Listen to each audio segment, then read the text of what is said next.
So basically हम क्या पढ़ रहे हैं भाई, हम पढ़ रहे हैं एटॉमिक स्ट्रक्चर, है ना। और 8 लेक्चर एकदम डिटेल में, एकदम मस्त वाले तरीके से हो चुके हैं। दिस इज लेक्चर नंबर 9, 9वां लेक्चर है ये हमारा आज का, है ना। 8 लेक्चर ऑलरेडी हो चुके हैं, जैसे लेक्चर नंबर 9।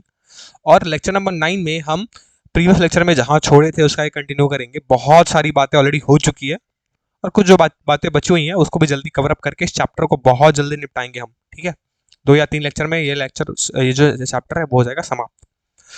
पिछले सेशन में क्या पढ़ा था, थोड़ा सा रिकॉल करा दीजिए। पिछले सेशन में मैंने आपको हाइड्रोजन स्पेक्ट्रम की शुरुआत की थी। मैंने स्पेक्ट्रम समझाया था, हाइड्रोजन स्पेक्ट्रम क्या होता है समझाया था। ग्राउंड एनर्जी स्टेट से फिर हायर एनर्जी स्टेट में कैसे इलेक्ट्रॉन ट्रांजिट करता है, ये मैंने आपको बताया था। ठीक है, कि जब एक्सटर्नल एनर्जी हम ट्रांसफर करते हैं फोटोन के फॉर्म में, तो इलेक्ट्रॉन जो होता है वो क्या होता है, एक हाइड्रोजन एटम के इलेक्ट्रॉन की बात की जा रही है रेफरेंस में, इसलिए हाइड्रोजन स्पेक्ट्रम नाम है इसका। वो क्या करता है कि ग्राउंड एनर्जी स्टेट से हायर एनर्जी स्टेट में ट्रांजिट करता है, इसको एक्साइटेशन बोलते हैं, है ना। अब वापस होता क्या है कि मैं बताया था कि उसका जो लाइफ टाइम होता है वो 10⁻⁻8 सेकंड होता है, तो ये बहुत कम है ना, बहुत कम है, बहुत छोटा सा माइन्यूट सा टाइम है। सो फिर जैसे ही लाइफ टाइम उसका खत्म होता है वो डी एक्साइट भी होता है, मतलब जो हाई एनर्जी में चला गया तो फिर डी एक्साइट होगा। अब मैंने एक बात और आपको बताई थी कि डी एक्साइटेशन जो होता है, मतलब वापस फॉल बैक जो होता है ग्राउंड पे, है ना, देखो फॉल बैक जो होता है ग्राउंड पे, सो वो जो होता है वो मल्टीपल वेज, मल्टीपल तरीके से होता है ना।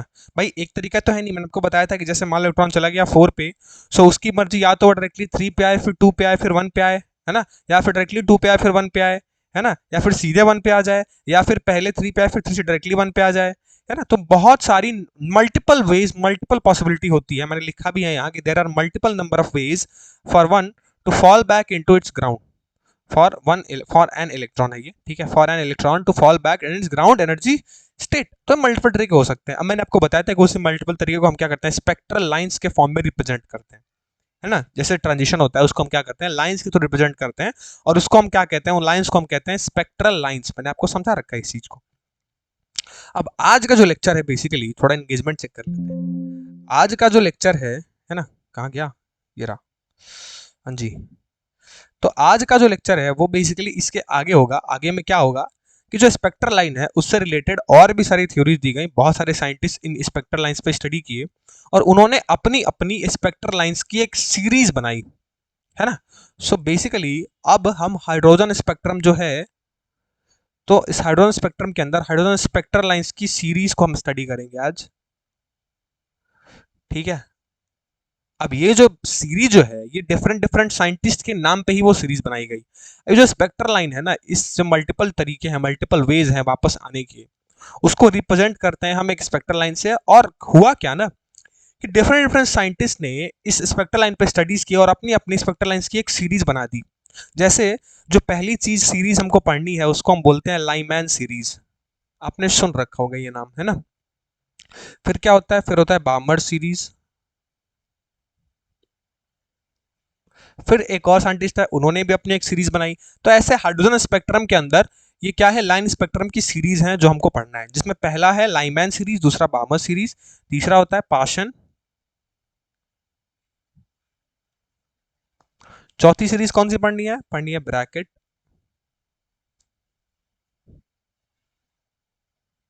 और पांचवी फंड। इसको पी आगे लिखा जाता है, बट पी जो है वो पढ़ा नहीं जाता है, साइलेंट होता है, इसको बोलते हैं फंड सीरीज। सो ये बेसिकली 5 सीरीज आई। ये 5 सीरीज क्या है मैं समझा देता हूं। 5 सीरीज है वो स्पेक्ट्रल लाइंस, जो कि नंबर ऑफ वेज हैं वापस फॉल बैक होने के। तो वो स्पेक्ट्रल लाइन को ना एक सीरीज में बांट दी गई। अब मैं कहना क्या चाहता हूं तुमको ध्यान से समझाता हूं। शुरुआत करते हैं हमारी लाइमैन सीरीज पे। पहली सीरीज पे हम आते हैं, हमारी कौन सी सीरीज है, लाइमैन सीरीज है। थोड़ी बात करते हैं लाइमैन सीरीज पे। क्या है लाइमैन सीरीज, थोड़ा समझते हैं। देखो ध्यान से समझना। मैंने क्या बताया था कि एक इलेक्ट्रॉन जो है वो कभी भी जब एक्साइट होता है, मतलब ग्राउंड एनर्जी स्टेट से हायर एनर्जी स्टेट में जाता है, सो उसके वापस आने के मल्टीपल तरीके हैं। अब फॉर एग्जांपल मैं एग्जांपल लेके चलता हूं। मैं यहां क्या करता हूं, डिफरेंट एनर्जी स्टेट को ड्रॉ करता हूं। जैसे ये एक हमारी एनर्जी स्टेट हो गई, इसको मैं n इक्वल्स टू 1 बोलता हूं, है ना, फर्स्ट सेल की energy state. n equals to 2 that means second cell की energy state. n equals to 3 similarly for n equals to 4। Technically मुझे थोड़ा 1 और 2 में ज़्यादा गैप रखना चाहिए, क्योंकि जैसे जैसे लाइंस जाती हैं क्या होता है, एनर्जी गैप जो होता है वो कम होता जाता है। इसीलिए मैं 1 को यहाँ रखता हूँ तो 2 को करीब यहाँ रखता हूँ, ठीक है। दिस इज 1, दिस इज 2, और बाकी ऊपर थोड़ा नजदीक कर जाता हूँ मैं, ठीक है। तो समझ लीजिएगा आप, ठीक है। थोड़ा सा मान लो ये n इक्वल्स टू 6 है, ठीक है। ये मान लो n इक्वल्स टू 7 है। अब ऐसे मैं तुमको बताया था कि n इक्वल्स टू इन्फिनिटी तक भी एक एनर्जी सीरीज हो सकती है, ये ऊपर ऐसे चलते जाएगा, है ना। तो for n equals to infinity ये कुछ ऊपर वाली सीरीज है, ये वाली, है ना। सीरीज इन द सेंस की एनर्जी स्टेट है ऊपर वाली for n equals to infinity, ठीक है। अब देखो लाइमैन सीरीज समझने के लिए थोड़ा ध्यान से समझो। मैंने क्या बताया कि स्पेक्ट्रल लाइंस की सीरीज होती है। ये किसकी सीरीज होती है? स्पेक्ट्रल लाइंस की सीरीज होती है। अब जैसे मैंने एग्जांपल लेके तुमको ये समझाया कि मान लो कोई एक इलेक्ट्रॉन है, ठीक है, जो कि ग्राउंड स्टेट पे है। ये हमारा कौन सा स्टेट होता है भाई? इसको बोलते हैं ग्राउंड एनर्जी स्टेट, क्योंकि ये सबसे आखिरी वाला है, इसलिए इसको ग्राउंड एनर्जी स्टेट बोलते हैं। अब ये जो इलेक्ट्रॉन है, मैंने इसको क्या किया, एक्सटर्नल एनर्जी दी फोटोन के फॉर्म में, लाइट के फॉर्म में बेसिकली कह दिया जाए तो। अब ये एक्साइट होके मान लो कि चला गया n इक्वल्स टू 7 पे, ठीक है। कहां चला गया? n इक्वल्स टू 7 पे। अब देखो होगा क्या, ये समझ जाना, ठीक है। अब मैं इसको मिटाऊंगा अभी, क्योंकि मुझे स्पेक्ट्रल लाइंस की सीरीज ड्रॉ करनी है, इसके लिए मैं मिटाऊंगा। अब देखो हुआ क्या कि जो इलेक्ट्रॉन था वो कहां चला गया, n इक्वल्स टू 7 पे चला गया, ठीक। ऐसे बहुत सारे इलेक्ट्रॉन थे। मैंने एक और इलेक्ट्रॉन यहाँ नीचे था, उसको भी उठा के n इक्वल्स टू 6 पे डाल दिया, है ना। फिर कोई और इलेक्ट्रॉन था, उसको उठा के मैंने n इक्वल्स टू 5 पे डाल दिया, फिर उसको उठा के मैंने n इक्वल्स टू 4 पे डाल दिया। मतलब मेरे कहने का मतलब ये है कि जब भी आप ग्राउंड एनर्जी स्टेट से इलेक्ट्रॉन का एक्साइटेशन कराते हैं, सो मैं एग्जांपल लेके चलता हूं कि मान लो मैंने मल्टीपल इलेक्ट्रॉन को, एक को 7 में, फिर 6 में, 5 में, 4 में, ऐसे मैंने ट्रांजिट करा दिया एक्सटर्नल एनर्जी देके। अब इस चीज को ऐसे समझो कि जैसे ही इलेक्ट्रॉन का लाइफ टाइम खत्म होगा, तो लेट्स सपोज मैं कहता हूं कि कोई एक इलेक्ट्रॉन था जो n इक्वल्स टू 7 में पड़ा हुआ था, ठीक है। अब वो कहां आ रहा है? Directly ground energy state n equals to 1 पे ट्रांजिट कर रहा है। Transit in the sense de excite कर रहा है, मतलब वापस आ रहा है। सो क्या मैं n इक्वल्स टू 7 वाले के इलेक्ट्रॉन को एक एरो से रिप्रेजेंट कर दूं, जो कि डायरेक्टली n इक्वल्स टू 1 पे आ रहा है? तो ये एक एरो हो गया एक इलेक्ट्रॉन के लिए। सिमिलरली मैंने बोला कि n इक्वल्स टू 6 पे कोई एक इलेक्ट्रॉन है, वो सीधा ट्रांजिट कर रहा है कहां? n इक्वल्स टू 1 पे। ऐसे ही मैं बोला कि n इक्वल्स टू 5 पे कोई इलेक्ट्रॉन है, वो ट्रांजिट कर रहा है n इक्वल्स टू 1 पे। फिर कोई 4 में भी इलेक्ट्रॉन था जो कि ट्रांजिट कर रहा है वापस किस पे? n इक्वल्स टू 1 पे। कोई 3 से था, वो भी कहां आ रहा है? 1 पे। फिर कोई 2 से था, वो भी आ रहा है 1 पे। अब देखो ऐसे ही कोई इलेक्ट्रॉन मान लो इंफिनिटी पे है, तो इसको थोड़ा मैं अलग लाइन ड्रॉ करता हूं, और वो इंफिनिटी से कहां आ रहा है? डायरेक्टली n इक्वल्स टू 1, मतलब ग्राउंड एनर्जी स्टेट में फॉल बैक हो रहा है, वापस आ रहा है। अब देखो, सो इसमें कितने सारे नंबर ऑफ स्पेक्ट्रल सीरीज यहां से यहां तक बन गए। मतलब इसको मैं अगर ऐसे रिप्रेजेंट करूं कि यहां से यहां तक की जो भी स्पेक्ट्रल लाइंस की सीरीज बनी, इस पूरे सीरीज को हम बोलते हैं लाइमैन सीरीज।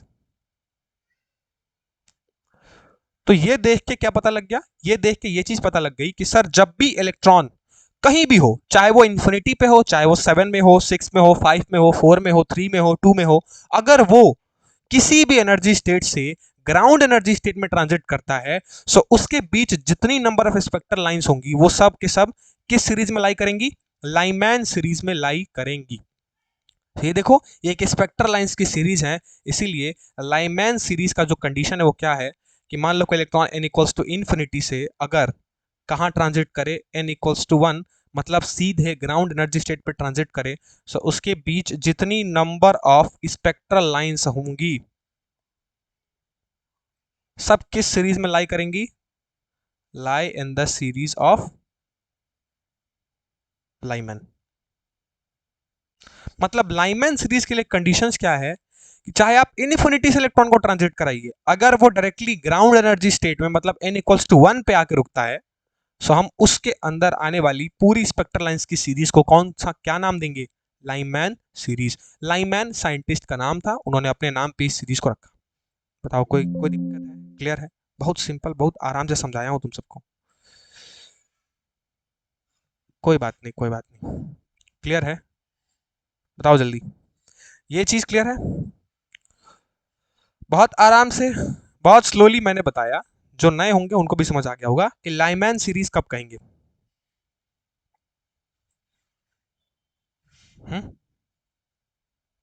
एनीवन एल्स जिसको क्लियर हुआ हो, जो नया आया हो आज की क्लास में अभी और उसको समझ आया हो? मुजफ्फर हुसैन नया स्टूडेंट है ना? हम्म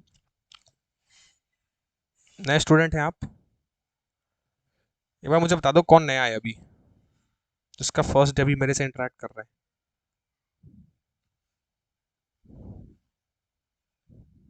ठीक, बहुत बढ़िया। चलिए जी, क्लियर हो गया। सो लाइमैन सीरीज हमेशा कहां से कहां ट्रांजिट करता है बताओ? From n equals to infinity तो n इक्वल्स टू 1। सिमिलरली अब अगर बात करूं आगे, आगे ऑन नेक्स्ट कौन सी सीरीज थी? लाइमैन के बाद आती है बामर। देखो बामर सीरीज है ना। सो मैं बामर बामर सीरीज की बात करता हूं। अब सब कुछ सेम रहेगा, कोई डिफरेंस नहीं रहेगा। सिमिलरली जैसे हमने लाइमैन सीरीज के बारे में पढ़ा, यहाँ जो होता है वहां जो कंडीशन है, यहाँ भी electron n equals to infinity से ट्रांजिट करता है जब भी n इक्वल्स टू 2 पे आए। अब 1 की बात नहीं करेंगे, ग्राउंड के लिए तो लाइमैन हो गया, लेकिन बामर से डिफाइन कब होगी? जब भी n इक्वल्स टू इन्फिनिटी से 2 पे आए। इट मींस कहने का मतलब ये। अच्छा अब देखो, अब मैं क्या करता हूँ ना, ऐसे बार बार एक एक सीरीज में ड्रॉ करना समय भी लगेगा, तो मैं समय बचाने के लिए क्या करता हूँ, बहुत एक बड़ी सीरीज ड्रॉ करता हूँ, उसमें तुम्हें लाइमैन बामर पासन सब पढ़ा दूंगा एक ही में, ठीक है? सो ये हमारी n इक्वल्स टू 1 वाली एक एनर्जी स्टेट है, ठीक है? सिमिलरली इसके ऊपर थोड़ा बना देते हैं, this is n equals to 2 वाली एनर्जी स्टेट, ठीक है? फिर सिमिलरली ये एक हमारी एनर्जी स्टेट है, थोड़ा समय दो बस मुझे, अभी समझाता हूँ। n इक्वल्स टू 3 वाली, ठीक है? फिर ये एक एनर्जी स्टेट हमारी होगी जो है n इक्वल्स टू 4 वाली, ठीक?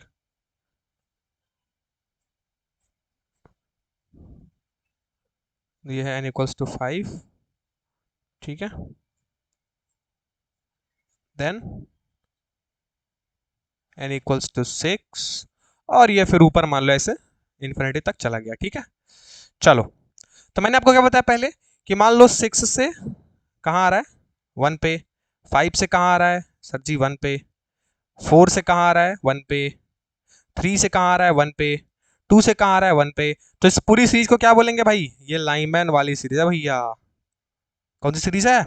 लाइमैन वाली। सिमिलरली मैं तुमको क्या बताया, ऐसे इन्फिनिटी से आ सकता है, ठीक है?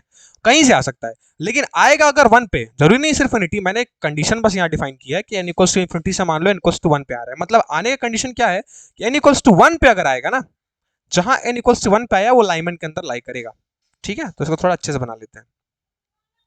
चलिए, सेम चीज अब अगर बामर की मैं बात करूं, तो बामर ने क्या बताया कि n इक्वल्स इन्फिनिटी, मतलब इसका कहने का मतलब ये कि कहीं से भी आ सकता है, लेकिन n इक्वल्स टू 2 पे अगर आके रुकता है, सो उसको बोलेंगे बामर सीरीज। तो मान लो मैं यहां से ड्रॉ करता हूं, मान लो n equals to 6 n equals to 2 पे आ रहा है, कलर बदल लेते हैं, समझ आएगा। फिर मैंने बोला कि n इक्वल्स टू 5 से n इक्वल्स टू 2 पे आ रहा है, फिर बोला n इक्वल्स टू 4 से 2 पे आ रहा है, फिर बोला 3 से 2 पे आ रहा है। सो अब ये वाली जो सीरीज होगी इसको क्या बोलेंगे? ये है Balmer. This is your Balmer series. क्या बात है सर?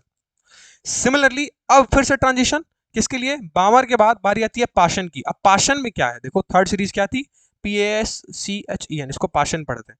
पाशन में क्या है कि जैसे ही 2 हो गया, अब ये 3 के लिए काम करेगा, मतलब कि इन्फिनिटी से कहाँ है? 3 पे आए, या फिर 6 से 3 पे आए, या फिर 5 से 3 पे आए, फिर 4 से 3 पे आए। तो अब एक एक कम करते चलो। सो मान लो कि कहाँ आ रहा है? 6 से 3 पे आ रहा है, फिर कहाँ आ रहा है? एक सेकेंड, फिर कहाँ आ रहा है? 5 से 3 पे आ रहा है, फिर कहाँ आ रहा है? 4 से 3 पे आ रहा है। तो अब ये वाली सीरीज होगी, इसको क्या बोलेंगे भाई? ये तुम्हारी पाशन, ठीक है? पाशन सीरीज है ना। चलिए, अगला क्या है? पाशन के बाद क्या आता है? ब्रैकेट। अब n इक्वल्स टू 3 तक तुम ला दिए, फिर n इक्वल्स टू 4 तक लाना है। सो मान लो कोई एक इलेक्ट्रॉन है जो कहां से आ रहा है? जो आ रहा है n इक्वल्स टू 6 से 4 पे डायरेक्टली, 5 से 4 पे डायरेक्टली। ऐसे ही मान लो अगर एक 7 भी एनर्जी स्टेट में डिफाइन कर दू ऊपर, ठीक है? ऐसे मान लो ये हमारी n इक्वल्स टू 7 है, ठीक है? थोड़ा समझ लो, थोड़ा सा एडजस्ट कर लो क्योंकि पेज उतना बड़ा नहीं है, ठीक है? तो मान लो 7 से भी कहाँ आ रहा है? इस पे, यहाँ यहाँ पे भी 7 से आएगा, ठीक है? यहाँ पे भी 7 से बना दो, और यहाँ से भी 7 पे आप बना दीजिएगा, ठीक है? चलिए, सबका मैंने दिखा दिया आपको, ठीक है? ऐसे ही मान लो 7 से कहाँ आ रहा है? 4 पे, 5 6 से 4 पे, 5 पे, 4 पे। तो ये पूरी सीरीज क्या हो गई? इसको बोलेंगे ब्रैकेट।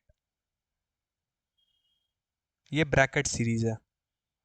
सिमिलरली अब एक लास्ट और सीरीज बची, देखो क्या क्या हो गया? लाइमैन हो गया, बामर हो गया, पाशन हो गया, ब्रैकेट हो गया, फंड बचा है। और फंड में क्या होगा? बस कोई बात नहीं, एक ऊपर और सरका दीजिए उसको। मतलब 4 पे आ रही थी, अब 5 पे आएगी, मतलब 7 से 5 पे आ रही है, 6 से 5 पे आ रही है। सो ये जो हो गई, ये फंड वाली सीरीज हो गई।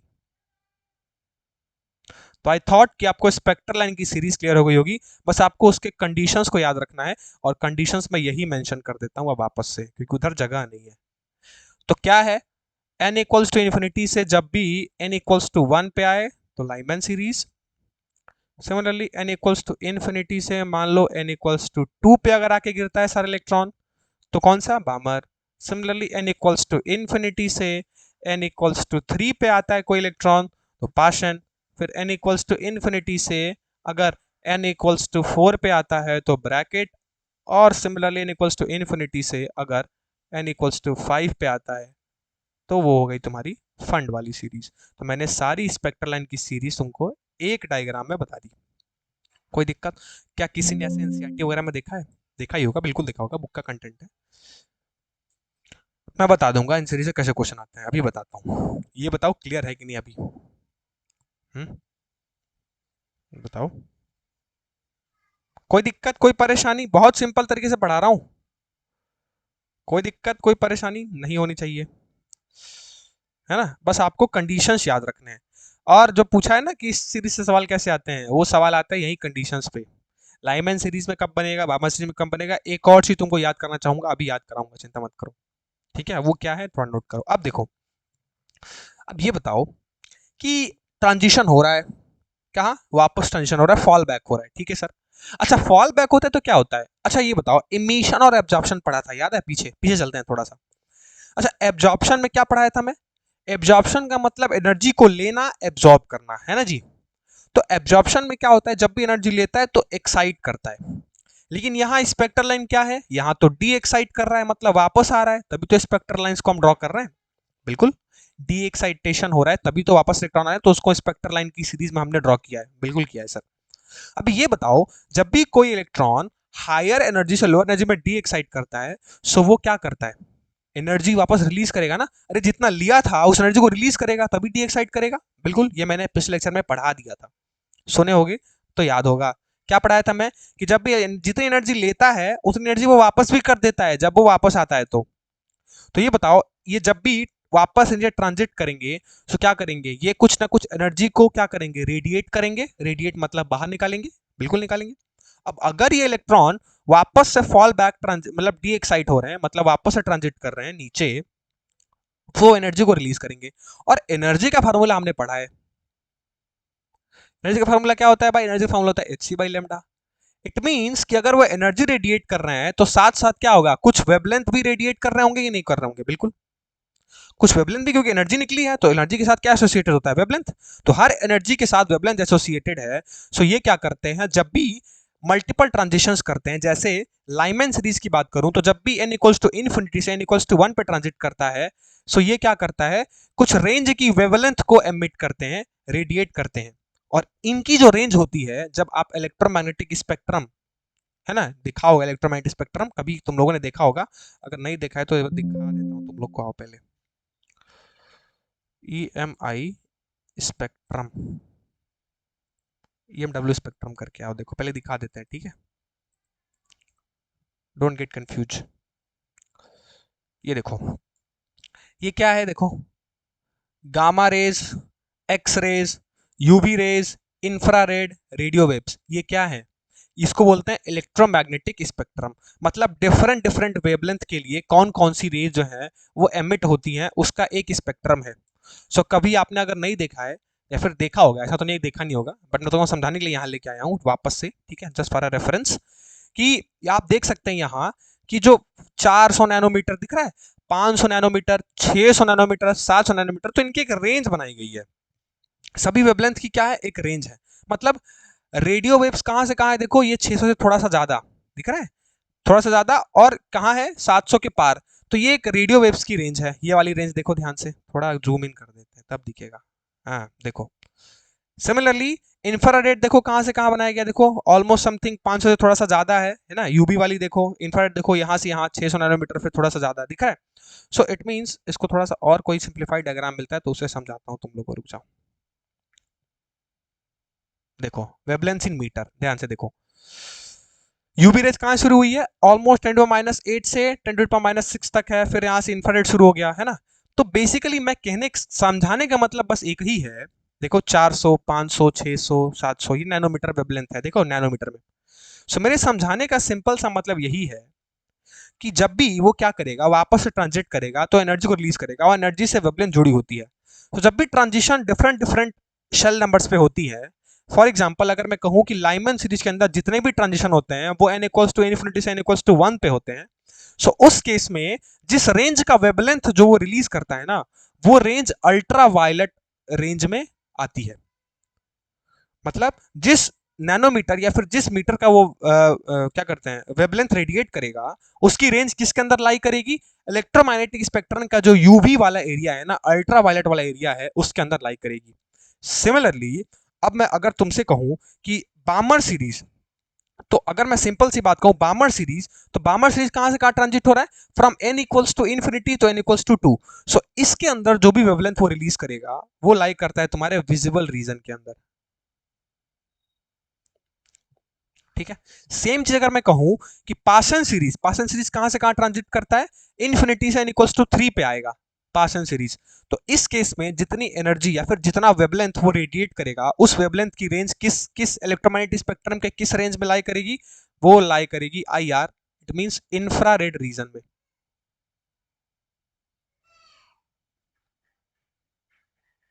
सेम जगह मैं कहूं ब्रैकेट सीरीज, तो ब्रैकेट सीरीज कहां से कहां ट्रांजिट हो रहा है, n इक्वल्स टू इन्फिनिटी से n इक्वल्स टू 4। तो जब भी फिर ट्रांजिट करेगा तो एनर्जी रिलीज करेगा, और उस एनर्जी से कुछ ना कुछ वेवलेंथ जुड़ी होगी। तो जो एसोसिएटेड वेवलेंथ है उसका अगर मैं रेंज देखो इलेक्ट्रोमैग्नेटिक स्पेक्ट्रम में, सो ये भी इंफ्रारेड के अंदर आता है। मतलब दोनों जो है, दोनों का वेवलेंथ किस रेंज में रहता है, इंफ्रारेड के रेंज में रहता है। अगर लास्ट बात करूं फंड सीरीज की, सो ये कहां से कहां ट्रांजिट होता है, from n equals to infinity तो n इक्वल्स टू 5। ये भी इंफ्रारेड में होता है, लेकिन क्योंकि इंफ्रारेड के थोड़ा आगे रहता है इसलिए इसको बोलते हैं फार इंफ्रारेड रीजन। सो मेरा सिंपल सा मतलब तुमको समझाने का यही था कि जब भी एनर्जी को वापस रिलीज करेगा, उससे उसके साथ क्या जुड़ी होगी, कोई ना कोई वेवलेंथ जुड़ी होगी। क्यों कि एनर्जी के अंदर क्या, एनर्जी का फॉर्मूला हमने पढ़ा है hc/λ। तो एनर्जी के साथ क्या एसोसिएटेड होता है, वेवलेंथ एसोसिएटेड होता है। इट मींस जो वेवलेंथ वो रिलीज करेगा, एक स्पेक्ट्रम है इलेक्ट्रोमैग्नेटिक स्पेक्ट्रम। वो स्पेक्ट्रम क्या है मैं तुमको समझाया, अभी दिखाया मैंने। बेसिकली क्या है वो है ना एक रेंज बनाई गई है, एक रीजन बनाया गया है कि इतने से इतने वेवलेंथ को ये वाला रीजन बोलेंगे, इतना से इतने वेवलेंथ को ये वाला रीजन बोलेंगे। जैसे फॉर एग्जांपल एक बार और मैं तुमको रेफरेंस के लिए दिखा देता हूं ताकि और चीज क्लियर हो जाए। मैंने क्या बोला कि इतने से इतने रेंज को गामा रेज वाली एरिया में का वेवलेंथ कंसीडर करेंगे, फिर इतने से इतने वेवलेंथ को एक्स रेज का कंसीडर करेंगे, फिर इतने से इतने अल्ट्रावायलेट, फिर इंफ्रारेड, फिर रेडियो वेव्स। तो बेसिकली ये क्या है, एक वेवलेंथ का रीजन है, बांट दिया गया। सो मेरे समझाने का सिंपल सा मतलब ये था कि लाइमन सीरीज के अंदर जब भी ट्रांजिशन इक्वल्स टू इन्फिनिटी से इक्वल्स टू 1 पे होगा, उसकी वेवलेंथ हमेशा किस रेंज में लाई करेगी, अल्ट्रा वायलेट वाले रेंज में रहेगी वो, इसलिए मैंने उसको अल्ट्रा वायलेट रीजन के ऊपर लिखा है। सिमिलरली बामर कहां से कहां, n इक्वल्स टू इन्फिनाइट से n इक्वल्स टू 2 पे आएगा। सो वो किसके अंदर लाई करेगा, विजिबल। सिमिलरली फिर इंफ्रारेड, फिर इंफ्रारेड, फिर फार इंफ्रारेड, क्योंकि इंफ्रारेड थोड़ा आगे होता है वो, इसलिए उसको फार इंफ्रारेड बोलते हैं। थक गया मैं, क्लियर हो गया, बताओ, है ना। एनसीईआरटी में भी देखा है, बिल्कुल देखा है। अब क्लियर हो गया कि एनसीईआरटी में क्या लिखा है एटॉमिक स्ट्रक्चर वाले चैप्टर में। लाइन स्पेक्ट्रम यही है, हाइड्रोजन स्पेक्ट्रम यही है, समझ आया। अब जो सवाल ऊपर किसने पूछा था ये देखते हैं जरा। इन सीरीज से क्वेश्चन कैसे आते हैं, तो इन सीरीज से क्वेश्चन ऐसे ही आते हैं। पूछेगा कि लाइमन की जो वेवलेंथ है वो किस रेंज में लाई करती है, तो आपको मैंने बता दिया, आप इसको याद रख लीजिए। बामर की वेवलेंथ किस रेंज में लाई करती है, ऐसे पूछेगा, है ना। पाशन वाली किस रेंज में लाई करती है। एनसीईआरटी पढ़नी है सर, अरे कोई रिक्वायरमेंट नहीं है। इस पूरे सेशन को पढ़ने के बाद अगर किसी को एनसीईआरटी एडिशनली पढ़ना है तो बिल्कुल पढ़े, बट अब कोई रिकमेंडेशन नहीं है कि इस चैप्टर से आप वापस एनसीईआरटी पढ़ें, क्योंकि मैंने सब कुछ कवर किया है, एनसीईआरटी कंटेंट पूरा उठा लिया था इसमें। डोंट वरी, चिंता ना करें, मैंने आपको एनसीईआरटी भी पढ़ाई है इसी के अंदर। अरे सब मिक्सचर, अरे भाई हर जगह से कंटेंट उठा के देना पड़ता है ना, एक जगह से पढ़ाएंगे तो काम नहीं चलेगा ना। तो मैथ्स बेसिक सब ठीक है, समझ आया तो बताओ, बोलो जल्दी। अच्छा इससे पहले, अभी सब मैक्सिमम इसमें ड्रॉपर है, मुझे ये बताओ कि कितनों को हाइड्रोजन स्पेक्ट्रम एक्चुअल में समझ आया था। भाई मुझे तो नहीं आया था अपने टाइम में लेकिन अभी बताओ कि अब एक्चुअल में जाके अब समझे हो कि स्पेक्ट्रम का मतलब क्या होता है, कैसे ये रीजंस डिफाइन किए गए थे, है ना। शुरुआत में नहीं होता है किसी को क्लियर। मुझे भी दिक्कत हुआ था, ऐसा नहीं है, ठीक है। अभी समझ आ गया। अच्छा, तुम्हें समझ आया था, चलो ठीक है, अच्छी बात है, जिसको समझ आया था वेरी गुड। अब समझ आया सर, चलो चलो बहुत बढ़िया। हाँ फिजिक्स में भी है बिल्कुल है, फिजिक्स में भी सेम है, तो इसलिए तो मैं तुमसे कह रहा था कि ये पढ़ोगे तो मॉडर्न फिजिक्स भी क्लियर होता जाएगा साथ में। चलिए चलिए चलिए, तो ये बातें थी हमारी किसकी, हाइड्रोजन स्पेक्ट्रम की, ठीक है। अब थोड़ी बातें और करेंगे क्या। किसी ने मेरे से बोला था सर रेडबर्ग नहीं पढ़ाएंगे क्या, तो लो तुम्हारा रेडबर्ग फार्मूला अब आएगा। यहाँ रेडबर्ग पढ़ाया जाता है, एक सीक्वेंस पढ़ाई जाती है सब कुछ चीजें। अब देखो, अब हाइड्रोजन स्पेक्ट्रम के अंदर एक और इंपॉर्टेंट चीज होती है जो है Rydberg formula. No need to know, तुम लोग को कोई पता नहीं, कोई जाने रिक्वायरमेंट नहीं है, ठीक है, कि कहाँ से आया क्यों आया क्या है, बस समझो क्या है मैं समझाता हूँ, और इस फार्मूले को याद रख लो। याद क्या, एक बार करोगे प्रैक्टिस अपने आप याद हो जाएगा ये। एक फार्मूला है रेडबर्ग फार्मूला, कि क्या है फार्मूला समझाऊंगा अभी, ध्यान से देखो। अब मान लो कि ये मैंने तुमको क्या बोला कि ये जो डिफरेंट वेवलेंथ पे आ रही हैं कौन कौन सी, एक तो ये अल्ट्रावायलेट वाली रीजन, विजिबल वाली, इंफ्रारेड वाली फिर फार इंफ्रारेड वाली। अब मान लो कोई तुमसे आके कह दिया कि ये जो वेवलेंथ रेडिएट हो रही है, जो बाहर निकल रही है जब भी आप n=1 पे आ रहे हैं या 2 पे आ रहे हैं या 3 पे या 4 पे या 5 पे, मुझे इनका वेवलेंथ जानना है। मुझे जानना है कि इनका वेवलेंथ क्या है ना, कितना वेवलेंथ रेडिएट हो रहा है।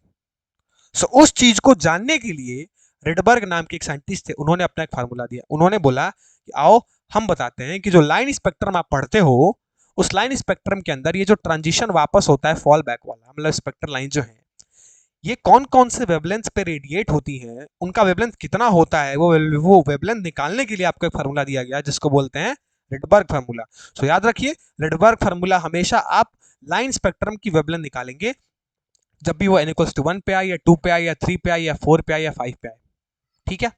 जब ट्रांजिशन होगा मतलब हाइड्रोजन स्पेक्ट्रम के अंदर अगर आपको Lyman series, Balmer series, Paschen series, Brackett, Pfund, किसी भी सीरीज का अगर आपको लाइन स्पेक्ट्रम का वेवलेंथ निकालना है कि कितना वेवलेंथ वो रेडिएट कर रहा है, तो उस वेवलेंथ को निकालने के फार्मूले को बोलते हैं रेडबर्ग फार्मूला।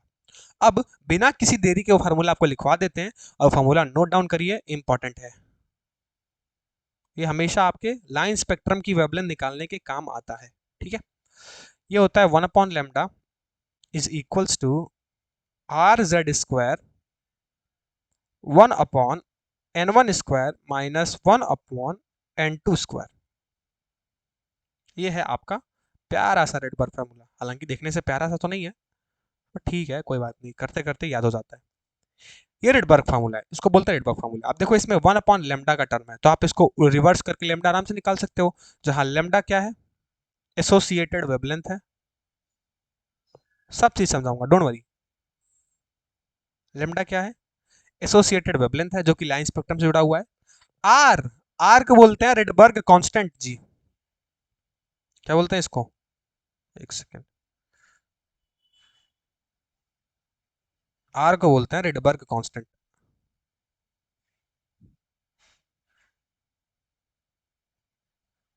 ठीक है। और इसकी एक वैल्यू होती है जो कि फिक्स होती है, कांस्टेंट वैल्यू है, याद कर लो, वो होती है 1.0967 इंटू 10⁵ ये होती है सेंटीमीटर में, सेंटीमीटर इनवर्स। इसको रेडबर्ग कांस्टेंट बोलते हैं। चाहे तो आप इसको सिंपल कैलकुलेशन के लिए 10⁵ सेंटीमीटर इनवर्स भी मान सकते हैं, क्योंकि देखो बहुत छोटा है 1.096, तो आप अप्रोक्सीमेट इसको 10⁵ याद करके चलिए ताकि कोई कंफ्यूजन ना हो, ठीक है। और उसके बाद लेमडा आपने देख लिया, आर देख लिया, जेड क्या है, अरे भाई जेड तो सबको पता है, एटॉमिक नंबर, एटॉमिक नंबर है भाई। हाँ, N1 और N2 ये थोड़ा ध्यान से समझिए। देखिए N1 जो होता है वो लोअर एनर्जी स्टेट होता है, क्या होता है। सिमिलरली N2 क्या होता है, N2 होता है हायर एनर्जी स्टेट।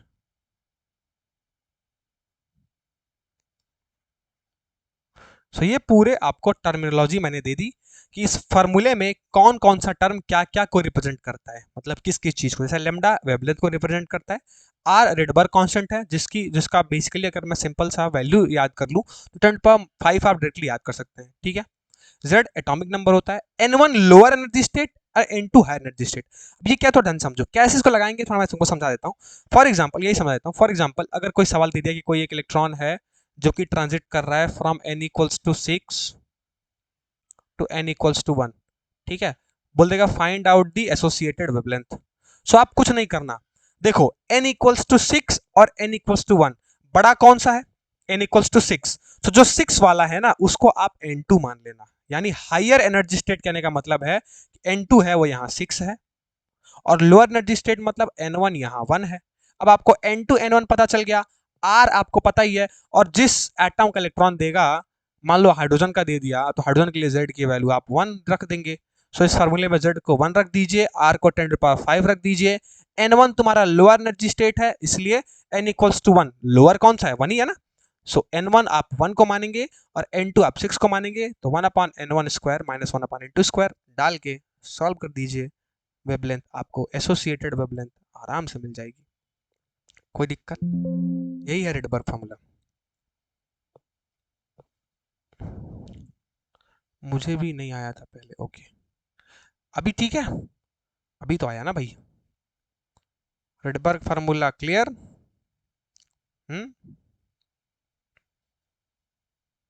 क्लियर। कैसे लगाएंगे रेडबर्ग फार्मूला, पता चल गया। N1 N2 कैसे मानेंगे पता चल गया, हमेशा याद रखना, मैंने लिखवा दिया इसीलिए। N1 N2 क्या है, लोअर हायर। चलिए ठीक है भाई, ठीक है, बहुत बढ़िया बहुत बढ़िया। चलिए चलिए चलिए, बहुत बढ़िया, ठीक है। तो मैंने आपको रेडबर्ग फार्मूला भी बता दिया। अब देखो, अब एक और इंपॉर्टेंट चीज जो कि आपके इस स्पेक्ट्रल सीरीज से पूछी जाती है, वो क्या है, ध्यान दीजिएगा। आइए मैं लाइमैन सीरीज की थोड़ी और बातें करता हूं, देखो कैसे। कई बार क्या कहता है ना कि लाइमैन सीरीज जिसको बोलते हैं फर्स्ट लाइन, अच्छा ये बताओ देखो, ये बताओ कि ट्रांजिशन जो हो रहा है लाइमैन सीरीज का, वो कहां से कहां हो रहा है, इसको ऐसे मैं ऐसे ड्रॉ कर लेता हूँ। देखो यहाँ मैं बना लेता हूँ लाइमैन सीरीज ताकि तुमको कोई कंफ्यूजन ना हो। मैं लाइमैन सीरीज को थोड़ा बाहर लेके आता हूँ, ठीक है। अब जैसे मान लो कि मैं तुमसे कहता हूँ कि ट्रांजिशन कहाँ से, ये n इक्वल्स टू 1 है, n इक्वल्स टू 2 है, n इक्वल्स टू 3 है, n इक्वल्स टू 4 है और n इक्वल्स टू 5 है। अब ये बताओ, जैसे मैं तुमको ट्रांजिशन बताया था कि लाइमैन में कहाँ से कहाँ आता है, मान लो 2 से 1 आता है, फिर 3 से 1 आता है ना, फिर 4 से 1 आता है, फिर 5 से 1 आता है ना। सिमिलरली ऊपर मान लो n इक्वल्स टू 6 होगा तो 6 से 1 आएगा। ये पूरी लाइमैन सीरीज है, बिल्कुल है। अब लाइमैन सीरीज के अंदर ना अल्फा लाइन की बात की जाती है। क्या बोला मैंने, अल्फा लाइन। देखो सबसे पहले समझो कि अल्फा लाइन क्या है। अल्फा लाइन या फिर इसको बोलते हैं first line of Lyman series. क्या बोलते हैं, first line of Lyman series. अच्छा लाइमैन सीरीज की पहली लाइन कौन सी है, तो क्या बात कर रहे हो, यही तो है पहली लाइन जो कि 2 से 1 है। सो मैं इस लाइन को क्या बोलूंगा, अल्फा लाइन। ये कौन सी लाइन है, अल्फा लाइन, क्योंकि यही पहली लाइन है तुम्हारी लाइमैन सीरीज की। क्यों भाई, क्योंकि 2 से 1 है ना, फिर और तो बढ़ रहा है वैल्यू ना, 2 के बाद तो फिर 3 हो रहा है, 4 हो रहा है, 5 हो रहा है, 6 हो रहा है। So first line of Lyman series कौन सी है, कहां से कहां, n इक्वल्स टू 2 से n इक्वल्स टू 1, यानी first line of Lyman series कब मिलेगी, जब 2 से 1 में ट्रांजिशन होगा। यही हमारा पहला लाइन है लाइमैन सीरीज का, जिसको बोलते हैं अल्फा लाइन, ठीक है। अब होता क्या है कि कई बार आपसे पूछता है कि first line of Lyman series का, यानी अल्फा लाइन का, ये भी नहीं बोलता है, क्या बोलता है अल्फा लाइन का वेवलेंथ बताओ, कि अल्फा लाइन का वेवलेंथ कितना होता है, यानी first line of Lyman series का वेवलेंथ कितना होता है। ये देखो, ये बीटा लाइन है, बीटा लाइन मतलब सेकंड लाइन। सेकंड लाइन कहां से कहां, 3 to 1। फिर आता है ये गामा लाइन, है ना, जो है 4 to 1। सो थोड़ा समझिए, थोड़ा ध्यान से समझिए, this is alpha line, this is beta line, this is gamma line, है ना। सो अल्फा लाइन का मतलब first line of Lyman series, beta का मतलब second line of Lyman series, और गामा का मतलब third line of Lyman series. तो आप इस चीज को थोड़ा समझिए, ठीक है। अब कई बार सवाल यही पूछता है कि first line of Lyman series या फिर अल्फा लाइन का वेवलेंथ बताओ। सो यही मैं आपको समझाना चाहता हूं थोड़ा ध्यान से समझिए, अभी मैंने पीछे आपको बताया कि जब भी आपको एसोसिएटेड वेवलेंथ निकालना है तो हम किसको बुलाएंगे भाई, हम बुलाएंगे रेडबर्ग फार्मूला को, जो हमने पीछे अभी पढ़ा है रेडबर्ग फार्मूला। वो क्या होता है भाई, वो होता है 1 upon lambda is equals to R Z square 1 upon n1 square minus 1 upon n2 square. अब कितना सिंपल हो गया देखो ना, अगर मैं first line of Lyman series की बात करता हूं तो ट्रांजिशन कहां से कहां हो रहा है, n इक्वल्स टू 2 से n इक्वल्स टू 1 पे हो रहा है। इट मींस n1 की वैल्यू हो गई 1। क्यों भाई, क्योंकि n1 जो होता है वो क्या होता है, छोटी वाली वैल्यू, तो छोटी वाला एनर्जी स्टेट कहां आ रहा है, 1 पे आ रहा है। और कहां से कहां ट्रांजिट हो रहा है, फर्स्ट लाइन कहां से कहां ट्रांजिट हो रहा है, अरे पहली लाइन 2 से 1 ही तो आ रही है, सो n2 की वैल्यू हो गई 2। अब देखो कितना सिंपल है, अब आप n1 को 1 पुट कर दीजिए, n2 को 2 पुट कर दीजिए, सिंपली आपका वेवलेंथ निकल जाएगा। तो यहां से जब आप 1 upon lambda is equals to R Z square 1 upon 1 का स्क्वायर माइनस 1 अपॉन 2 का स्क्वायर, जब आप इसको सिंप्लीफाइड करेंगे तो यू विल गेट कितना हो जाएगा, नीचे आपका हो जाएगा 4 और ये हो जाएगा 4 और ये उल्टा कर दो, पहले वेवलेंथ हो जाएगी 4 यानी ऊपर हो जाएगा 4, नीचे हो जाएगा 3 आर जेड स्क्वायर, यानी इतनी वेवलेंथ आएगी। अब आप इसमें आर पुट कर लो, जेड पुट कर लो और वेवलेंथ की वैल्यू नंबर में निकाल लो, सिंपल है। सो ये है आपका associated wavelength for the first line of Lyman series, मतलब अल्फा लाइन की वेवलेंथ। क्लियर, ऐसे निकालेंगे, जब भी फर्स्ट लाइन बोले सेकंड लाइन बोले आप तुरंत ट्रांजिशन चेक करिए। मान लो बोल दिया कि fourth line of Lyman series, तो फोर्थ लाइन चेक करो कहां से कहां है। फोर्थ लाइन बोल दिया तो ये आपकी फर्स्ट लाइन, ये हो गई सेकंड लाइन, ये हो गई थर्ड लाइन, फोर्थ लाइन पकड़ा गया, कहां से कहां ट्रांजिट हो रहा है, n इक्वल्स टू 5 से n equals to 1। So n1 की वैल्यू तो 1 ही रहेगी, लेकिन n2 की वैल्यू 5 हो जाएगी। फटाक से फार्मूले में पुट करिए, रेडबर्ग फार्मूले से आंसर लाइए, कोई दिक्कत कोई परेशानी, सिंपल कर दिया मैंने तुमको अल्फा लाइन या फिर first line of Lyman series का। बताओ क्लियर है?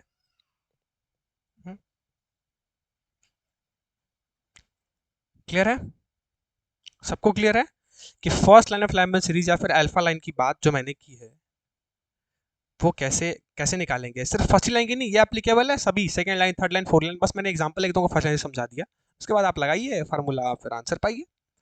सिमिलरली जरा सेकंड लाइन का पूछ दूं तो, मान लो मैं कह दूं बीटा लाइन का बताओ, सो सेकंड लाइन के लिए, मतलब बीटा लाइन के लिए क्या होगा, ट्रांजिशन कहां से कहां, अरे सेकंड लाइन क्या है भाई, n इक्वल्स टू 3 तो n इक्वल्स टू 1, तो कितना सिंपल है यार, देखो ना n1 की वैल्यू तो 1 ही रहेगी। क्यों भाई, क्योंकि n1 होता है लोअर एनर्जी स्टेट और लोअर एनर्जी स्टेट तो 1 पे ही आ रहा है, और n2 की वैल्यू हो गई 3। अब जैसे ही आप रेडबर्ग फॉर्मूले में इसको पुट करेंगे so you will get 9 upon 8 are Z cube. अब इसमें आप आर की वैल्यू पुट करिए, आप जेड की वैल्यू पुट करिए और पाइए आप अपने वेवलेंथ का नंबर में आंसर। बताओ बीटा लाइन यानी सेकंड लाइन का भी क्लियर हुआ कि नहीं हुआ, जल्दी बताओ। बस बस बस खेल खत्म, समझ गया मोहम्मद सामी, बस n1 1 हो जाएगा, n2 3 हो जाएगा, वैल्यू पुट करिए, आप कैलकुलेशन तो कर ही सकते हैं। चलिए चलिए चलिए चलिए चलिए, समझ आया, मजा आया, मजा आया नहीं बताओ। अब एक और चीज पूछा जाती है, क्या पूछा जाती है, मैं सब बताऊंगा, सब कुछ नहीं छोड़ूंगा, अपन कुछ नहीं छोड़ेंगे, हर एक छोटी छोटी चीज जो कभी एक बार पूछी गई है वो हम पढ़ेंगे। इसमें एक बार और चीज पूछता है, जैसे लाइमन और बामर में, जैसे तुमने पूछा था ना, देखो इस टाइप के सवाल आते हैं, ये चीज याद रखो, फर्स्ट लाइन सेकंड लाइन ऐसे पूछे तो सब निकाल लेना, ठीक है। अब देखो, अच्छा सिमिलरली बामर के लिए, अरे भाई बामर के लिए ना n1 जो है वो फिक्स हो जाएगा, वो हो जाएगा 2, है ना जी। और सीरीज में भी होते हैं क्या, अल्फा और बीटा, हाँ बिल्कुल, फर्स्ट लाइन को अल्फा बोलते हैं, सेकंड लाइन को बीटा बोलते हैं, थर्ड लाइन को गामा बोलते हैं, नाम है बस, it's just a डिनोशन, alpha beta, ठीक है, इट्स जस्ट अ डिनोशन। अरे भाई अल्फा का मतलब हमेशा अल्फा पार्टिकल से ही नहीं होता भाई, नाम है, ठीक है, लाइंस की नाम दे दी गई, अल्फा बीटा गामा लाइन, ठीक है।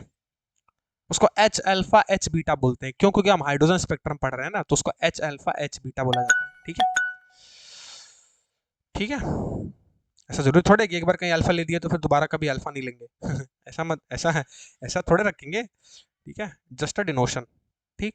चलिए, तो अब देखो आप क्या पूछता है, अब पूछता है लाइन ऑफ शॉर्टेस्ट वेवलेंथ, क्या बोला मैंने, लाइन ऑफ शॉर्टेस्ट वेवलेंथ। थोड़ा ध्यान से समझना, ये कंफ्यूज करता है, बट मैं होने नहीं दूंगा तुम लोगों को कंफ्यूज। या फिर इसको बोलता है शॉर्टेस्ट लाइन। अब मैं तुमसे पूछता हूँ कि जरा लाइमैन सीरीज की लाइन ऑफ शॉर्टेस्ट वेवलेंथ तो बता दो जरा।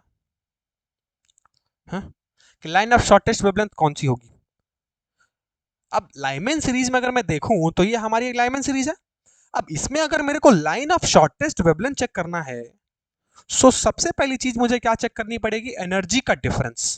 कहने का मतलब क्या है कि एनर्जी जो होती है वो हमने पीछे पढ़ा है, क्या पढ़ा है, थोड़ा ध्यान से समझो इस चीज को।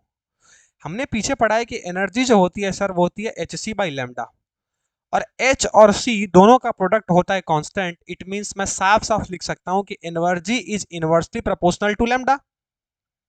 मतलब जिस लाइन के लिए एनर्जी बहुत ज्यादा लगेगी, मतलब जिस दो लाइन के डिफरेंस में एनर्जी बहुत ज्यादा होगी, उसके लिए वेवलेंथ सबसे कम होगा। होगा कि नहीं होगा बोलो।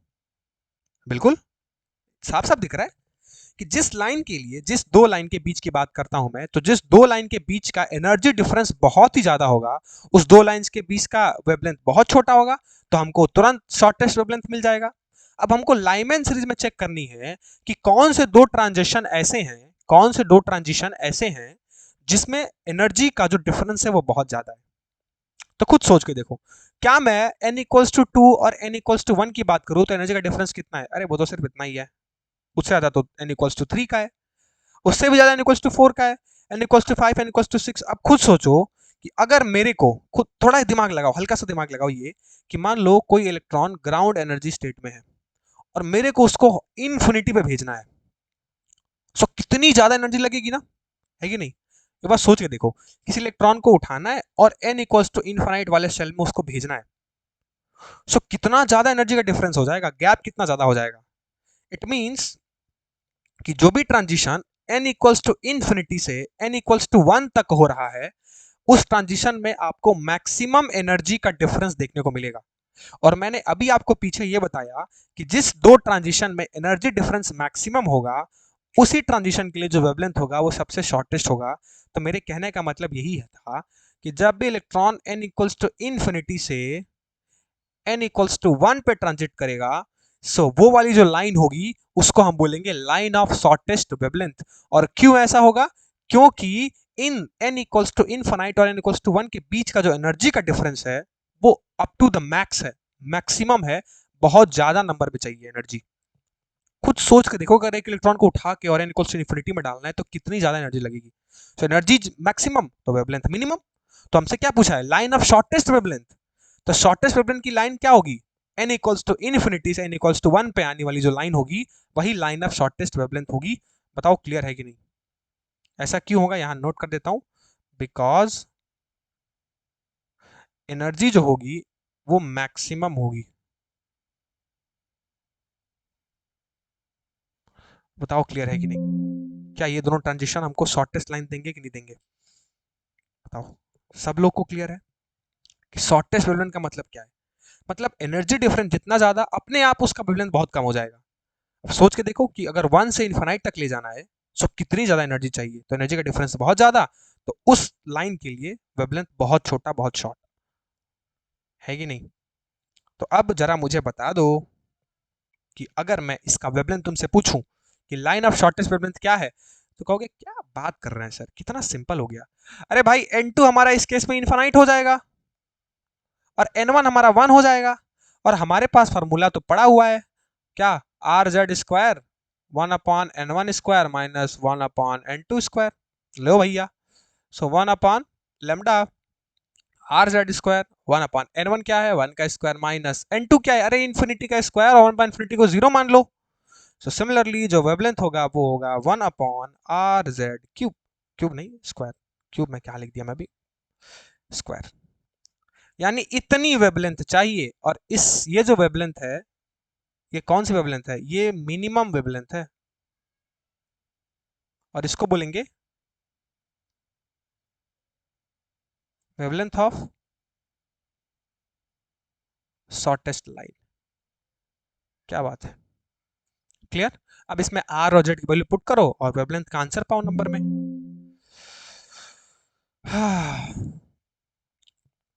For longest wavelength n equals to two, n equals to one. क्या बात है, समझ गए आप।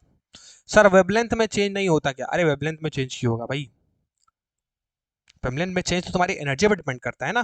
तुम एनर्जी का डिफरेंस बढ़ाओगे वेवलेंथ घटेगा, और एनर्जी का डिफरेंस घटाओगे तो वेवलेंथ बढ़ेगा, तभी तो चेंज हो रहा है। वेवलेंथ चेंज, यहाँ वेवलेंथ बदलने का क्या, अरे वेवलेंथ इनवर्सली प्रोपोर्शनल है एनर्जी से। सो सिंपल सा तो तरीका है, अगर पता करना है शॉर्टेस्ट वेवलेंथ तो आप एनर्जी का डिफरेंस ज्यादा देख लीजिए। क्यों भाई? क्योंकि इनवर्सली प्रोपोर्शनल है ना, जिसकी एनर्जी का डिफरेंस बहुत ज्यादा उसका वेवलेंथ अपने आप कम होगा। तो जो वेवलेंथ का चेंज है बेसिकली वो डिपेंड करता है तुम्हारी एनर्जी के डिफरेंस पे। क्लियर है?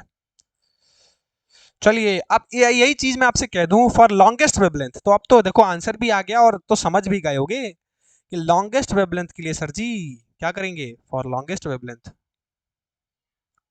मैं आपसे पूछूं कि लॉन्गेस्ट वेवलेंथ के लिए ट्रांजिशन बताइए, मतलब लाइन बताइए। तो लॉन्गेस्ट वेवलेंथ के लिए क्या होगा, अब चेक करो खुद ही। Longest wavelength it means energy जो है वो इनवर्सली प्रोपोर्शनल है किसके, अरे वेवलेंथ के।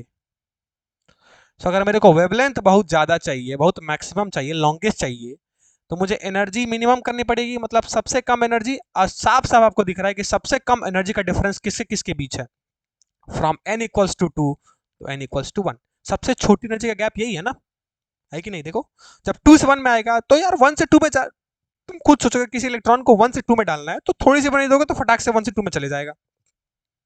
यानी मिनिमम एनर्जी किन दो स्टेट के बीच है, from n equals to 2 to n equals to 1। So short longest wavelength के लिए क्या होगा, from n equals to 2 to n equals to 1। अब कितना सिंपल हो गया यार, n2 हो गया तुम्हारा 2, n1 हो गया तुम्हारा 1। अब रिडबर्ग फार्मूले में डालो और खेल खत्म करो, निकालो। जब आप इसको डालोगे तो you will get an answer 4/3 are Z square. इसमें आप आर पुट करिए, जेड पुट करिए, और आपको क्या मिलेगा, लेमडा लॉन्ग। लॉन्ग का मतलब लॉन्गेस्ट, ठीक है? वहां मिनिमम था, यहाँ मैक्सिमम हो जाएगा, है कि नहीं? अरे बोलो, क्लियर? क्लियर की नहीं? तो रेसिप्रोकल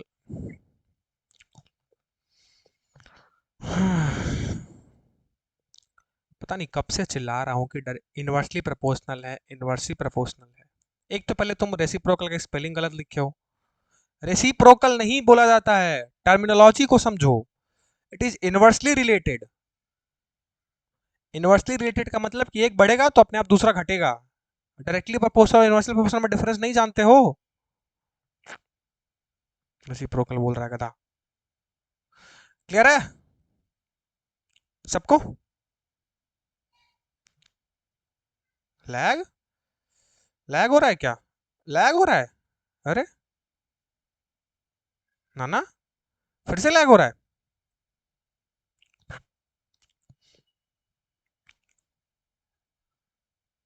अभी ठीक है? अभी लैग फिक्स हुआ? लैग फिक्स हुआ अभी? अरे यार लैग तो नहीं होना चाहिए, ऐसा क्यों हो रहा है? सही है, अभी ठीक है। ओके, समझ तो आया ना? लॉन्गेस्ट वेवलेंथ वाला समझ तो आया ना सबको, ये बता दो। हम्म, लॉन्गेस्ट वेवलेंथ वाला सबको समझ आया?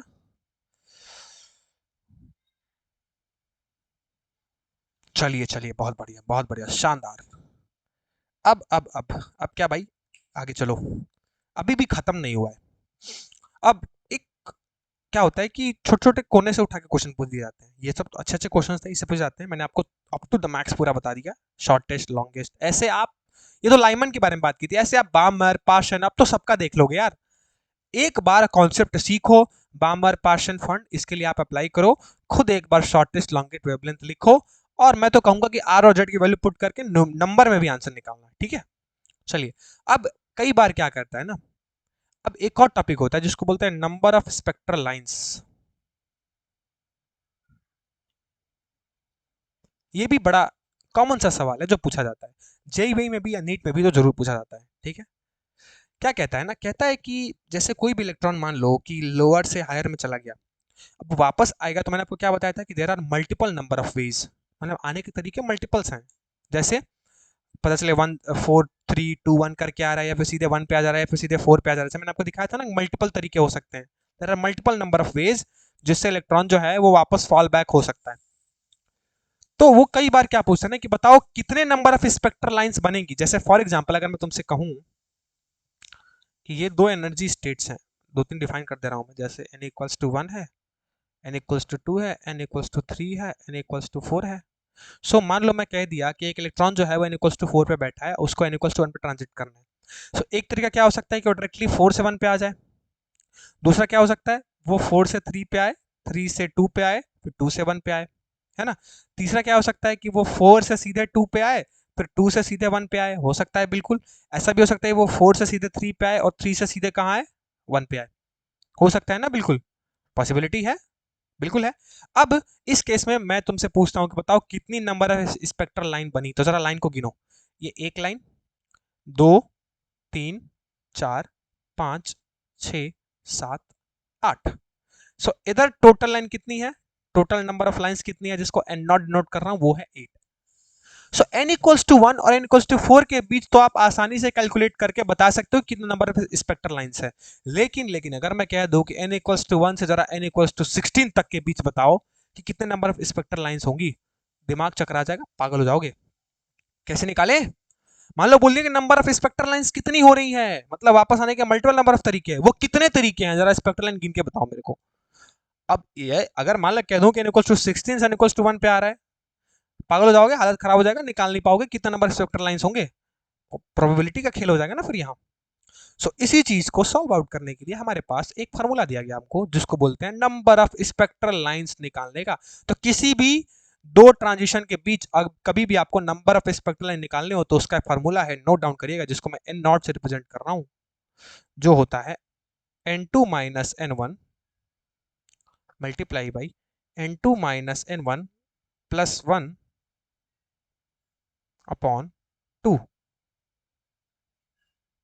ये है बेसिकली आपका नंबर ऑफ स्पेक्ट्रल लाइंस निकालने का सिंपल सा फार्मूला। जहां अगेन मैं एक चीज बात रिपीट करना चाहता हूं, क्या कि जो n1 है वो लोअर एनर्जी स्टेट है,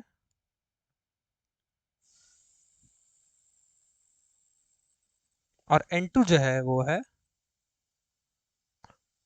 हायर एनर्जी स्टेट। मतलब नंबर ऑफ स्पेक्ट्रल लाइंस का एक सिंपल सा फार्मूला मैंने आपको दे दिया, जो है n नॉट से रिप्रेजेंट किया मैंने यहाँ, जो है n2 minus n1, n2 minus n1 plus 1 upon 2। अब मैं तुमसे कहूं जरा मुझे बताओ कि n इक्वल्स टू 1 से n इक्वल्स टू 6 के बीच कितनी नंबर ऑफ स्पेक्ट्रल लाइंस हैं। तो सिंपल सा कहने का मतलब है कि कितने नंबर ऑफ पॉसिबल वेज हो सकते हैं, कितने नंबर ऑफ पॉसिबल तरीके हो सकते हैं जो कि n इक्वल्स टू 1 और n इक्वल्स टू 6 के बीच लाई करते हैं। सो चेक कर लो, स्मॉलेस्ट कौन सा है, n1। सो लोअर एनर्जी स्टेट क्या है, n1, तो यहाँ n1 की वैल्यू हो गई 1 और n2 की वैल्यू हो गई 6। अब कुछ नहीं करना है, फार्मूले में पुट करो, तो क्या हो जाएगा, कितना, 6 minus 1 multiply by 6 minus 1 plus 1 upon 2। अब देखो साफ साफ दिख रहा है ऊपर कितना है, 5 प्लस ये देखो 1 से 1 कट गया, कितना हो जाएगा 6 अपॉन 2, देखो 11 अपॉन 2। अब जब इस चीज को डिवाइड करोगे, सो रफली जो डेसिमल वाला पॉइंट होगा उसके आगे वाला टर्म आपको ले लेना है, इट मींस 5 पॉइंट समथिंग कुछ आएगा। सो इसको आप राउंड ऑफ करके 6 मान लेना। तो 6 नंबर ऑफ स्पेक्ट्रल लाइंस ऐसे ट्रांजिशंस के पॉसिबल तरीके हो सकते हैं। सो मेरा सिंपल सा कहने का मतलब ये है कि जब भी आप इस फार्मूले को यूज करें तो आप n1 और n2 का ध्यान जरूर दें। बिल्कुल, n2 क्या है आपका, n2 है आपका हायर एनर्जी स्टेट, n1 है आपका लोअर एनर्जी स्टेट। मल्टीप्लाई करिए, सॉल्व करिए और आपके सामने आपको आंसर मिल जाएगा। ठीक है, मैं शायद कैलकुलेशन गलत कर दिया था, क्या मल्टीप्लीकेशन था बीच में। ठीक है, खैर देख लेना आप इसको, 6 माइनस 1 से मल्टीप्लाई था ना यहाँ। सो अगर मैं n2 माइनस n1 करता हूँ तो 6 माइनस 1 प्लस 1, हाँ मल्टीप्लीकेशन था, ठीक है। तो आप इसको मल्टीप्लाई करके सॉल्व कर सकते हैं। ठीक है, थोड़ा उस टाइम मेरा एक एरर हो गया था, बीच में मैं ऐड कर दिया था। ठीक है, खैर मेरे समझाने का एक ही मोटिव आपको बस यही है कि इस फार्मूले को आप जरूर याद रखें, जिसमें n1 और n2 आपको पता होने चाहिए कि क्या है। ठीक है, n1 क्या है मैंने आपको बता दिया, लोअर एनर्जी स्टेट, n2 क्या है, हायर एनर्जी स्टेट। इस फार्मूले में पुट करिए, नंबर ऑफ स्पेक्ट्रल लाइंस आपको मिल जाएंगी। क्लियर है, हाँ हाँ पता है पता है, मल्टीप्लाई होगा, हाँ मैं ऐड कर दिया था गलती से। ठीक है मैं नोट किया बाद में। क्लियर? बोलो मजा आया, समझ आया?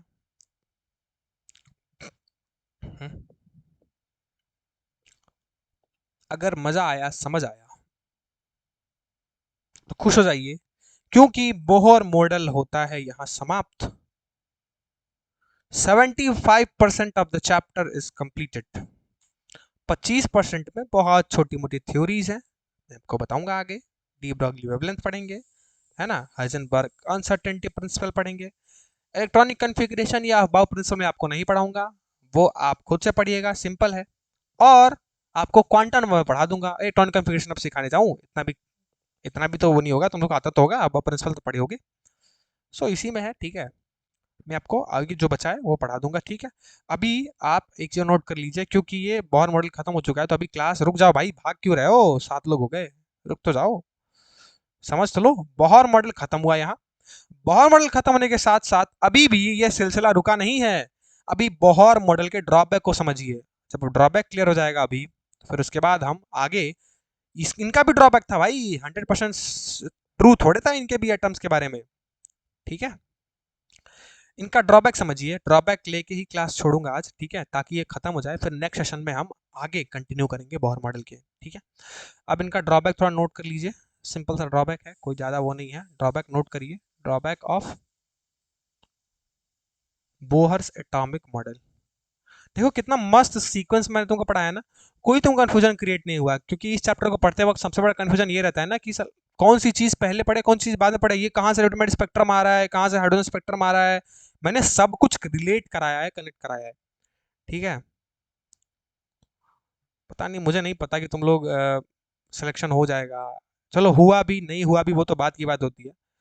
पता नहीं, मुझे नहीं पता कि तुम लोग बाद में मुझे कितना याद करोगे कि सर सर कैसा पढ़ाए थे, या फिर पता नहीं याद करोगे भी कि नहीं करोगे कि सर कैसे सही तरीके से पढ़ाए थे कि नहीं पढ़ाए थे, वो बात की बात है। खैर कोई बात नहीं, चलो मैं अपना बेस्ट देके तुम सबको पढ़ाता हूँ, ठीक है। आइए ड्रॉबैक नोट करते हैं। पहला ड्रॉबैक क्या है? सबसे पहली चीज ड्रॉबैक, अरे सबसे पहली चीज तो यही रेस्ट्रिक्ट हो गई, मैं तुमको शुरुआत करो याद करो, शुरुआत में बताया था, ये सिर्फ सिंगल इलेक्ट्रॉन स्पीसीज के लिए वैलिड है। यार मल्टीट्रॉन स्पीसीज का क्या फिर? क्यों मल्टी इलेक्ट्रॉन स्पीसीज में एटॉमिक मॉडल फेल हो गया क्या? ऐसा तो नहीं है। सो ये रेस्ट्रिक्टेड था, इसकी पहली ड्रॉबैक यही थी कि ये सिर्फ सिंगल इलेक्ट्रॉन स्पीसीज पे ही काम करेगा। मैंने शुरुआत में बताया था कि हाइड्रोजन या फिर हाइड्रोजन लाइक एटम पे ही बोहर मॉडल एप्लीकेबल है। तो अभी तक जितना हमने पढ़ा ना, सब सिर्फ किसके लिए काम करेगा? सिंगल इलेक्ट्रॉन स्पीसीज के लिए। तो पहला ड्रॉबैक यही था, इट इज एप्लीकेबल ओनली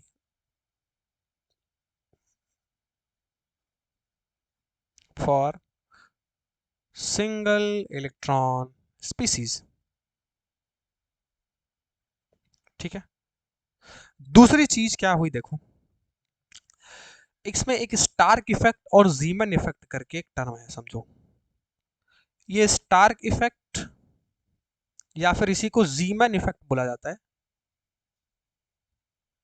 इसको एक्सप्लेन नहीं कर पाए, क्या है ये थोड़ा ध्यान से समझो। जब भी देखो, मैंने तुमको क्या बताया था कि ट्रांजिशन क्या हो रहा था, शेल्स में ट्रांजिशंस हो रहे थे ना, जैसे n इक्वल्स टू मान लो ये 1 है, फिर n इक्वल्स टू 2 है, सॉरी n इक्वल्स टू 3 है। सो जब भी जानते हो ट्रांजिशन हो रहा था n इक्वल्स टू 3 टू 2 या फिर 2 टू 1, सो जैसे ही हमने क्या किया कि एक इलेक्ट्रिक फील्ड अप्लाई कर दी ना इस ट्रांजिशन के अंदर, जैसे हमने इलेक्ट्रिक फील्ड अप्लाई कर दी, तो ये जो स्पेक्ट्रल लाइंस थी जो कि n इक्वल्स टू 3 से 2 टू ट्रांजिट हो रही थी, ये स्प्लिट हो गई, ऐसे बट गई मल्टीपल स्पेक्ट्रल लाइंस में। जैसे n equals to 2 n equals to transition हो रहा है, तो इनकी लाइन जो है वो ऐसे स्प्लिट हो गई। तो यहाँ एक स्पेक्ट्रल लाइन ना दिखे, क्योंकि एक ही ट्रांजिशन के लिए एक ही स्पेक्ट्रल लाइन दिखनी चाहिए। तो जैसे हमने इलेक्ट्रिक फील्ड अप्लाई किया उस एटम के इलेक्ट्रॉन पे, तो जैसे इलेक्ट्रिक फील्ड के अंदर वो ट्रांजिट कर रहा था, तो क्योंकि हमको एक ही स्पेक्ट्रल लाइंस दिखनी चाहिए थी, हमको मल्टीपल स्पेक्ट्रल लाइंस दिखने लगी। तो कहने का मतलब सिंपली यही है कि जो ट्रांजिशन था उसकी स्पेक्ट्रल लाइंस क्या हुई, स्प्लिट हो गई, टुकड़े में बट गई। और जब ये चीज बोहर से पूछा गया कि भाई आपने तो हाइड्रोजन स्पेक्ट्रम की थ्योरी दी है कि भाई जब भी क्या होगा ट्रांजिशन होगा तो उसको हम रिप्रेजेंट करेंगे एक सिंगल लाइन से, लेकिन यहाँ तो मल्टीपल नंबर ऑफ लाइंस बन रही हैं जब भी हम उसको इलेक्ट्रिक या फिर मैग्नेटिक फील्ड दोनों के अंदर। सो इसको बोला गया स्टार्क या फिर जीमैन इफेक्ट। सो जब इस चीज को बोहर से पूछा गया तो उन्होंने बोला यार हमको नहीं पता, हमको नहीं पता ये क्यों हो रहा है। सो ये चीज को वो एक्सप्लेन नहीं कर पाए। और थर्ड जो था वो था एक तो हीजनबर्ग अनसर्टेनिटी प्रिंसिपल, जो हम आगे पढ़ेंगे।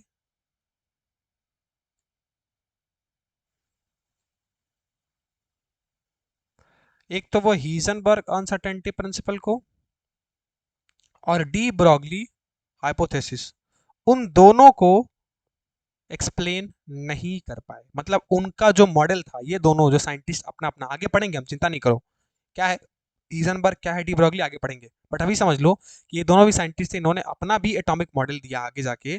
सो वो मॉडल इनके मॉडल पे एप्लीकेबल नहीं था।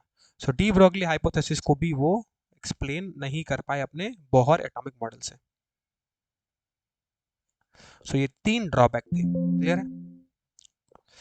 बोलो सर, ऐसा मत बोलिए। हाँ बिल्कुल, अरे बोहर पे थोड़े खत्म हुआ। अरे भाई, हीजनबर्ग का uncertainty principle, de Broglie wavelength, सबसे बेहतरीन तो डी ब्रॉगली वेवलेंथ था यार।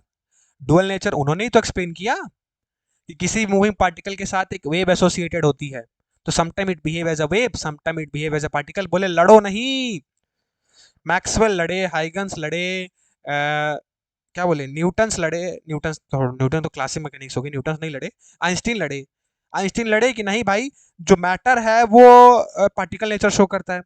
हाइगन्स आए, है ना, वो बोले नहीं भाई, मैटर एक वेव है, मैटर इज अ वेव। वो बोले मैटर इज अ पार्टिकल। दोनों में खूब लड़ाई हुई, भाई पार्टिकल है वेव है। मैक्सवेल आए, बोले नहीं वेव है।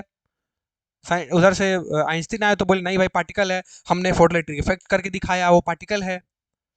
सो इसी चीज को डी ब्रॉगली ने सॉल्व किया। बोले भाई लड़ो नहीं, एक मैटर जो है वो डुअल नेचर को शो करता है, sometime it behave as a wave, sometime it behave as a particle. तो कहने का मतलब ये कि किसी भी मूविंग पार्टिकल के साथ तो वेव हमेशा जुड़ी होती है। यही चीज डी ब्रॉगली में हम पढ़ेंगे, जो कि कल की क्लास में होगी। ठीक है, तो डी ब्रॉगली पढ़ेंगे, हीजनबर्ग अनसर्टेनिटी पढ़ेंगे, बिल्कुल dual nature of matter, web particle duality बोलते हैं इसको। ढंग से पढ़ना, इंजीनियरिंग के फिजिक्स में पहली यूनिट ही यही है, जिसमें आपको प्लैंक्स क्वांटम थ्योरी मिलेगी जो मैंने पढ़ाया है, और आगे आप यही चीज को पढ़ोगे, फिर Schrodinger wave equation, particle in one dimension box. खैर वो आपके टॉपिक नहीं है, वो आपको बीटेक में पढ़ना है, बट अभी जो पढ़ना है वो सिंपल सिंपल टर्म्स पढ़ने हैं। इंट्रोडक्शन लेंगे हम, डेप्थ में नहीं जाएंगे। इंट्रोडक्शन लेंगे कि डी ब्रॉगली वेवलेंथ क्या था, उन्होंने क्या बोला था, ठीक है, और हीजनबर्ग अनसर्टेनिटी प्रिंसिपल क्या था। चलिए, तो आज का ये जो सेशन है वो क्लियर हो गया, ठीक है। Wave Bohr atomic model completely हमने डन कर दिया, ए टू जेड ढंग से पढ़ाया हूँ तुम सबको, है ना। तो मिलेंगे आपसे नेक्स्ट लेक्चर में।